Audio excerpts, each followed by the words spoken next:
Coming up next on The Voice of Alabama Politics, we're moving.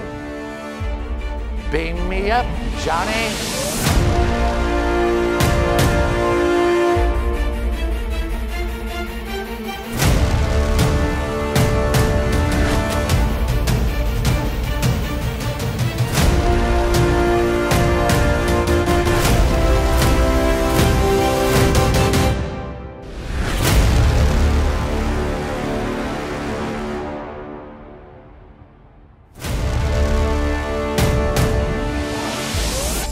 I'm here. Where's everybody else? Jonathan?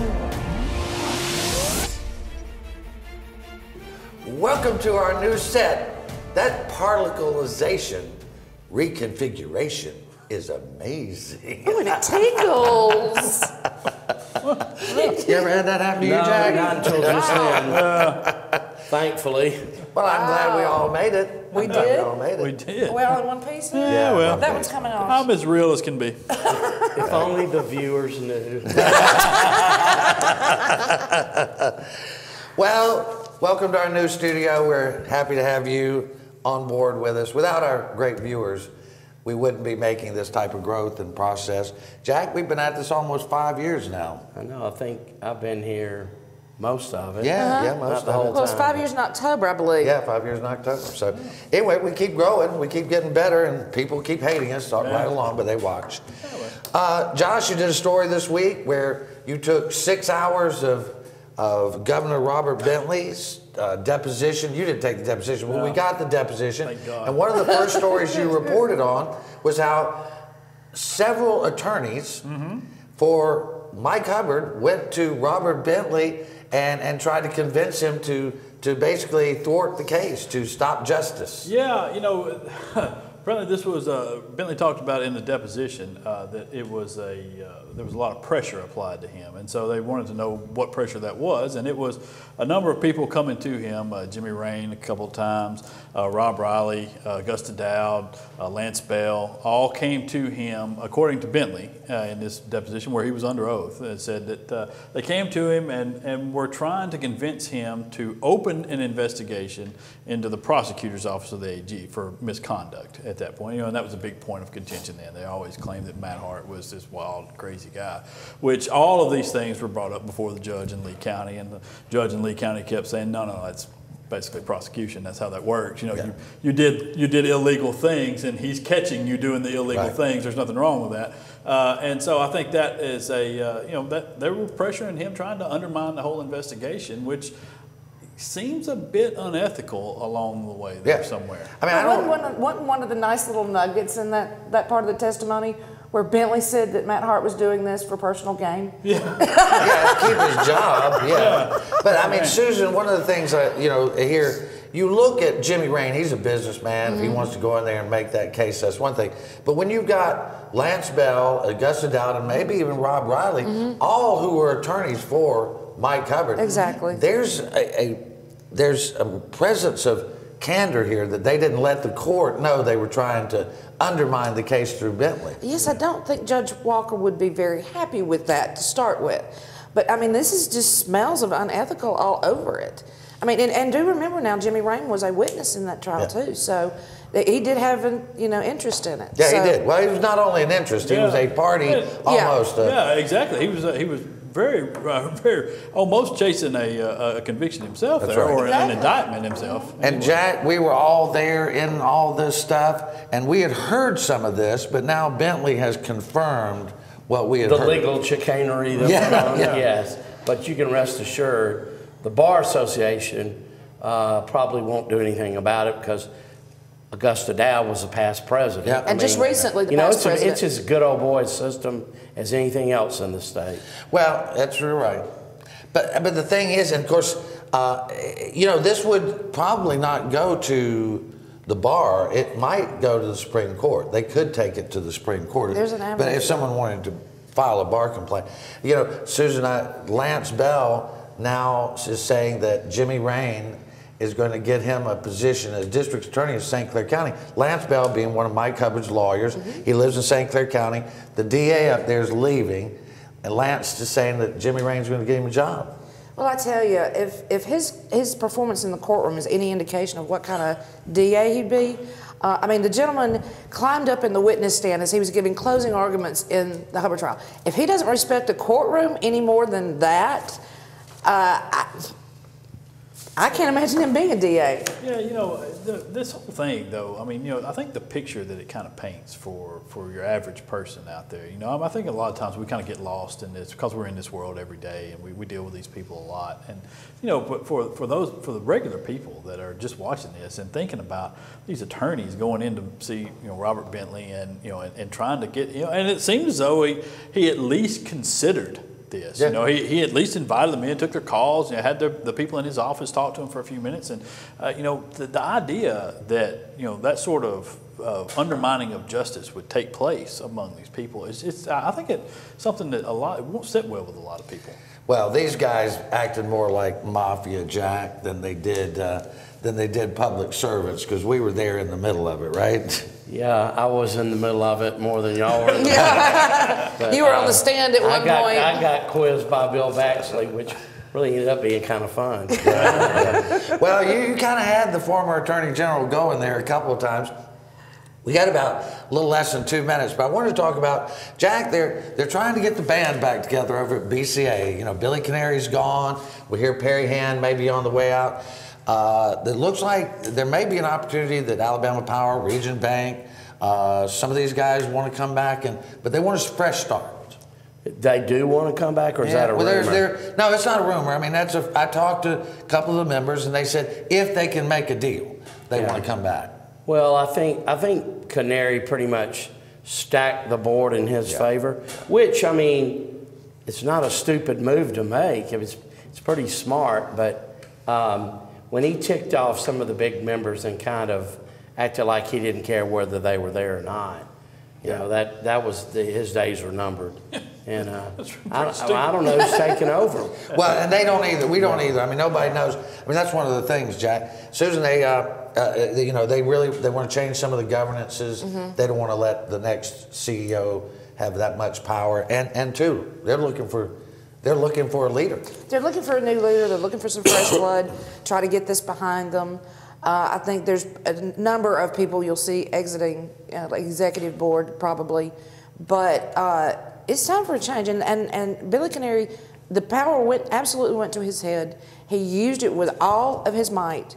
And it's just, that's too much for any organization to have. I guess, Josh, we got about 30 seconds. The big thing here is that can they find somebody that can find common ground and bring all these players back together? You know, I think that's the big thing for them in all of this is that, you know, you form these organizations so you'll have some influence in Montgomery, in legislation, and you're furthering your business interest. And at a point there, Billy Canary wasn't getting that done because he had rubbed a lot of people the wrong way. And so I think now if you can find somebody to do that, and I don't know who it's going to be, but somebody that can come in and draw people together and kind of promote their interests, that's what they're looking for. Yeah. And really, as I've said before, I'd do it for half of what Canary would. Yeah, well, I think most of us would. We're gonna have to leave it right there. You're watching The V in our brand new studio. We'll be right back with more news and opinion.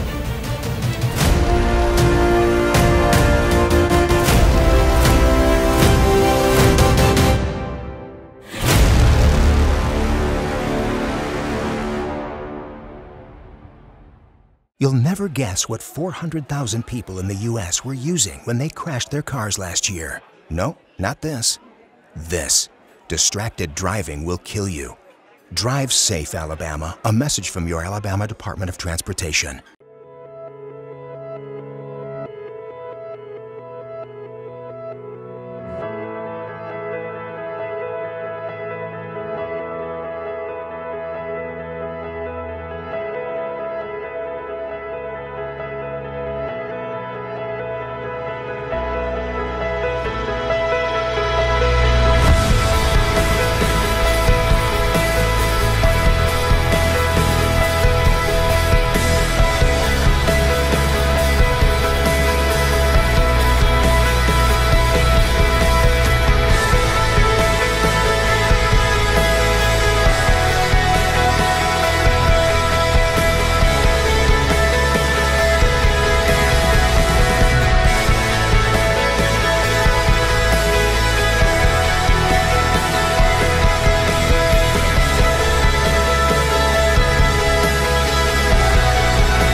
2/3 of drivers who died in car crashes chose to ignore this warning.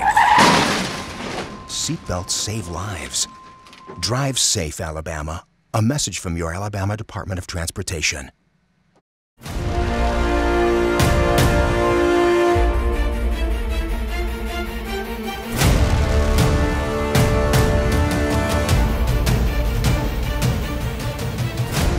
Welcome back to The V, the voice of Alabama politics. This past week, the Speaker's office announced that Jim Entrican, Chief of Staff, was going to Legal Services. That's sort of a push-up, as we might say, in a kind word, instead of a push-out.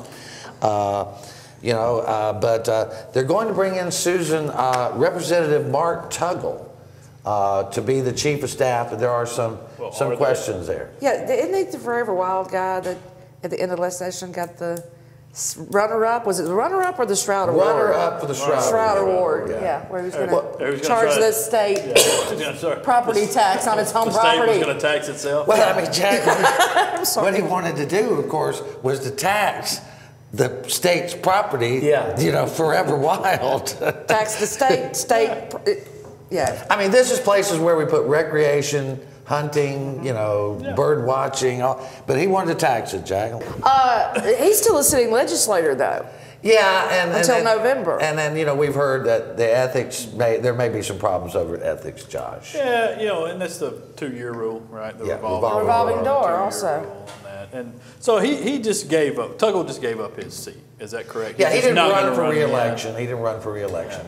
Just because he wasn't planning on running for re-election anyway. Yeah, I have a problem with the revolving door thing, with people going out and then coming back in, and being lobbyists or whatever. But if you lose, I think there ought to be an exception to that. I mean, if you lose or if you resign your seat, after the term is over, I mean, it's kind of like you're keeping people from getting jobs, and I don't necessarily agree with that. I mean, how many people, Jack, you think would run losing campaigns if they knew they could come back immediately as lobbyists? A whole lot. But I don't have a problem with the law because those guys are still their buddies, and that's the whole point, is that they may be given favoritism on legislation because they used to work there. Yeah, that's right. Well, it's all interesting. It's all interesting. I mean, to me, the idea here is to stop these people from just resigning. Yeah. And I don't know. I kind of always say, if you lost, why couldn't you come back and get you a job? Well, it's the American way. Come on, guys. Yeah, whatever. I'm the guy on this side of this. Ivy's bringing plenty of jobs to the state. Maybe they could find one of those. Anyway, I want to move on. Will Ainsworth, I guess surprisingly so, beat the establishment. I mean, listen, I like both of them, but Twinkle saying she was an outsider, Jack, was a little outside of the certitude of knowledge. Did she call herself an outsider? Yes, she did. He called himself an outsider. She called herself an outsider. I could get behind Will saying he was an outsider, but I mean, when Twinkle says she's an outsider on that. If she said that, that's just simply untrue, right? Well, and as you said earlier, he's an outsider. Yeah, trying to be an insider. I love that. Well, I think it was probably my endorsement here several times that got pushed Will over the top. You're welcome. Well, I tell you, I like Will a lot. I think he's going to be a good lieutenant governor. I'm looking forward to working with him. And I tell you, he doesn't know some of the big mules. No, that's the good thing. That is a good thing. No, he's his own man. Yeah. Remember, he's the only state lawmaker who stood up in the House and told Mike he was a crook. Yeah, and that he needed to go. And put a lot of his own money into this campaign as well. I mean, I'm sure there'll be some donations that help him repay the loans that he made himself. But he put a lot of his own money into this. Yeah. But I was amused that he's calling his opponent a career politician, and he's running to become one. It doesn't make sense to me. Well, and that's use what works for you. Well, anyway, I like Will. I think he'll do a good job. We're going to have to get used to calling him lieutenant governor, I would imagine. That's going to take a little getting used to. But I thought one of the things, and I don't want to beat this up too much, is that it was amazing to me that whatever she said negative about him, he just went, Yeah, and here's some tigers.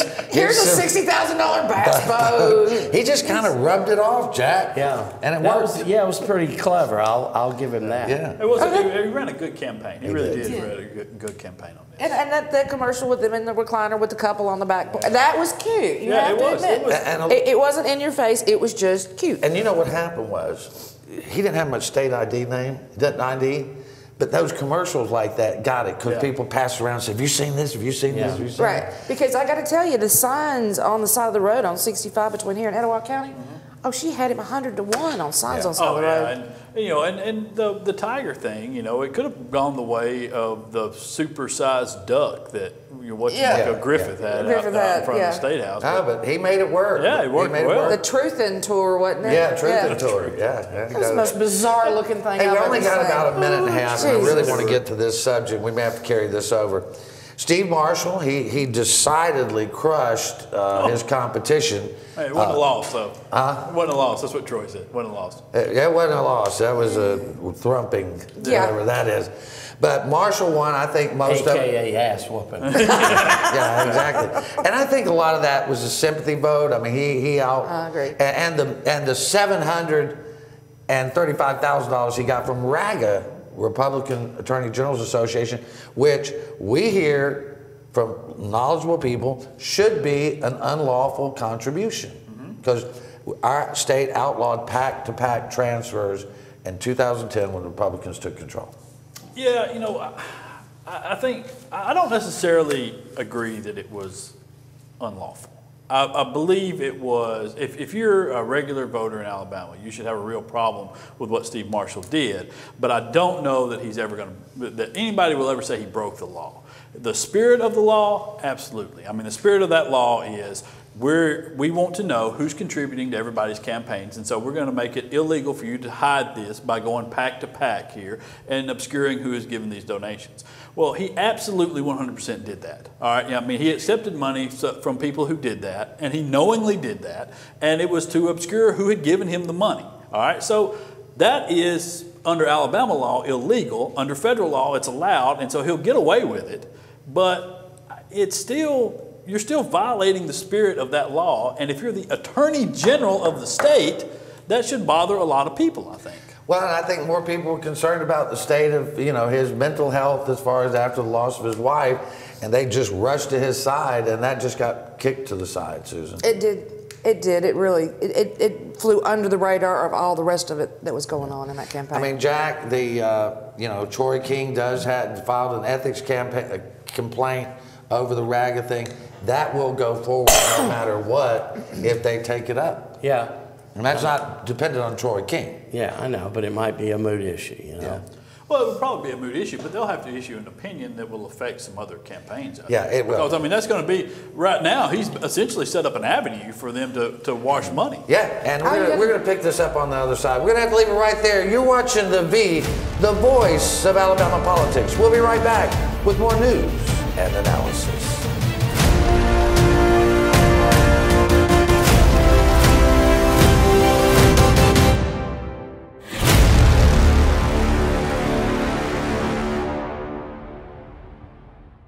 You'll never guess what 400,000 people in the U.S. were using when they crashed their cars last year. No, not this. This. Distracted driving will kill you. Drive safe, Alabama. A message from your Alabama Department of Transportation. The Energy Institute of Alabama promotes reliable, affordable, and clean energy to help grow our economy, create high-paying jobs, and build public support for Alabama's energy industry. Access to clean, affordable energy continues to be an issue of vital importance in the halls of government and around the kitchen tables across our nation. The Energy Institute of Alabama is the best source of energy industry information and how it affects households across the state, from convenient energy production to alternative fuels to solar power and beyond.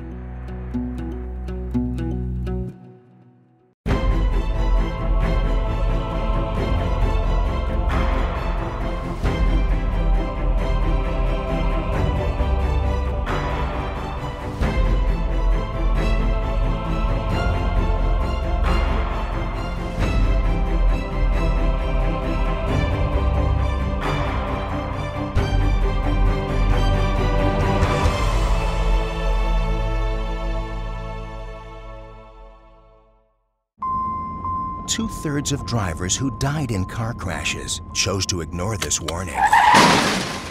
Seatbelts save lives. Drive safe, Alabama. A message from your Alabama Department of Transportation.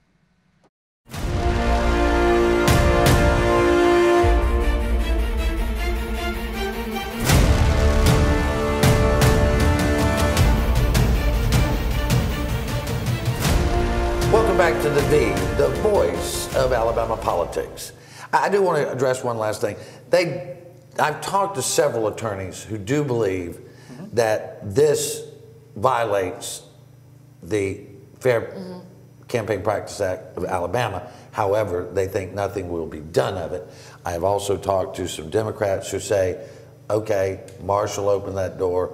We're going to start some 527 packs out of state. We're going to start flooding the races for the Chief Justice against Tom Parker and against Kay Ivey. That's what we've heard. I wonder when it happened, and I wonder now, do you think the fact that Troy filed that lawsuit hurt him? It may have. Because it came out right there at the very end. I mean, it was after it was probably as quickly as he could do it. Yeah, it was. But I think people saw that as a tactic. And when the judge didn't rule in Troy's favor, I think some people thought, well, yeah, that was just a campaign. Well, I talked to one judge who went, what? What did he just do? I don't disagree with that. That it was. Some people saw it as a stunt, but I think more than anything, I think the one big problem that Steve Marshall had in this race from the beginning was his name ID. And I don't know. I don't necessarily want to call it the sympathy vote or whatever that vote was, but I do think that incident with his wife committing suicide there did kind of thrust him in the spotlight there for a lot of people, and it drew a lot of attention, and they, for whatever reason, went out and voted for him. Well, and he said himself, and I give him credit for this, he said, after my wife died, people didn't see me as a politician, they saw me as a person. Yeah. And what I promised Mr. Marshall is that we're going to find out exactly what type of person he is over the next 4 years. Because we need to know, because we're not certain. Now, wait a minute. He's not in office yet. Well, that's true. Joe Siegelman is sitting out there in the wings. That's true. Good luck. That'll take a whole lot of 527 money, won't it, Jack? Yeah. Not totally impossible. We've got a few seconds. I want to cover a couple of these races. Jack, it's 2010 all over again. Martha Roby beat Bobby Bright. What do you think? President Trump? Vice President Pence? I talked to a consultant who said without Trump's endorsement, Martha would have still won by 4 or 5 points. But I think it was huge. I mean, she won by what, 28 points, 20 something.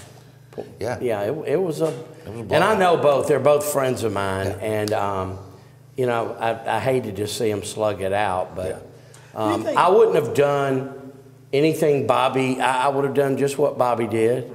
And I would have done just what Martha did if I were, running either campaign. Yeah, I mean, if the problem there for her, the potential problem was the Trump stuff, do you think that Bright ever really came across as conservative enough to have swung those people his way? The people that know him believe that, but I think he had a lot of people who didn't know him.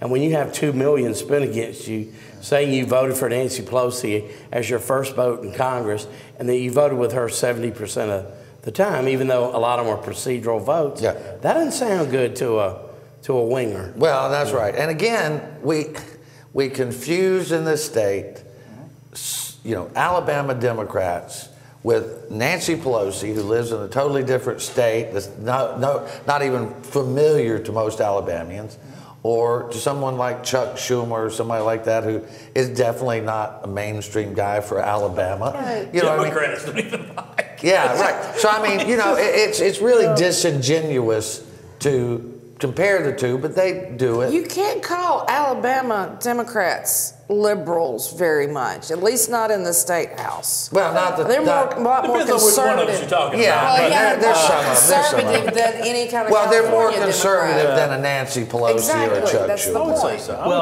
as a lifelong Republican, and I'm not running, so I can say that. It's kind of weird to me that we try to welcome former Democrats to be Republicans and then just beat the hell out of them. Well, Good point. You know? and that's what happened to Bobby Bright and to Steve Marshall, which, you know, And there are very few Republicans over 50 or 60 years old who weren't at one time a Democrat. yeah, that's right. What I've never understood is why it's effective. I've just never understood why that's effective campaign practice to say, well, he was a former Democrat. I mean, what do you care? Well, in I mean, one that would case, never sway me at all. In one case, it worked against Bobby Yeah, it worked Bright. for Martha, but it didn't work for Marshall. Troy. Yeah. That's why I think it's just two totally different. I think there was a whole different I think so, aspect. too, That we've got about a minute left. I want to talk about two things real quick. One is the old guard Democrats in Montgomery just completely out, Josh. Yeah, John Knight and Alvin Holmes. Alvin Holmes, institution. Institution. there. Institution in this state. You know, and I know a lot of people hated Alvin Holmes, I but if don't you hate ever, I mean, regular folks didn't deal I know. with Alvin on a regular basis. They think of him in a different way, and I understand that because he presented himself in that way. Yeah. But he was representing his people. You know, Yeah. his constituency there loved him, and it was because of what he did for them there in the State House, and he did it a long time. And I think a lot of people kind of soured on him and on John Knight to a certain extent, and you see that kind of nationally with the Democratic Party, where a lot of old guards are having a lot tough. You know, Dianne Feinstein is having a tough time there. The cat up in New York's had a real tough time, and so you see that a lot. I think they're looking for people who represent them more fully. Yeah, and I do. Go ahead. I'm sorry, but in the Capitol Press Corps too, it's like you weren't actually initiated into our club until you'd heard one of his filibusters. Until that point, you were still green. Yeah, and if you were a lawmaker there, I don't think you were really a lawmaker until he gave you hell at the podium one time. Well, we're gonna have to hold it right there. We're in our new studio. We're offering you a lot of new things over the next few months, and we'll be making some more changes. We want you to continue the journey with us. You've been watching The V, the voice of Alabama politics. You watch us because we watch them.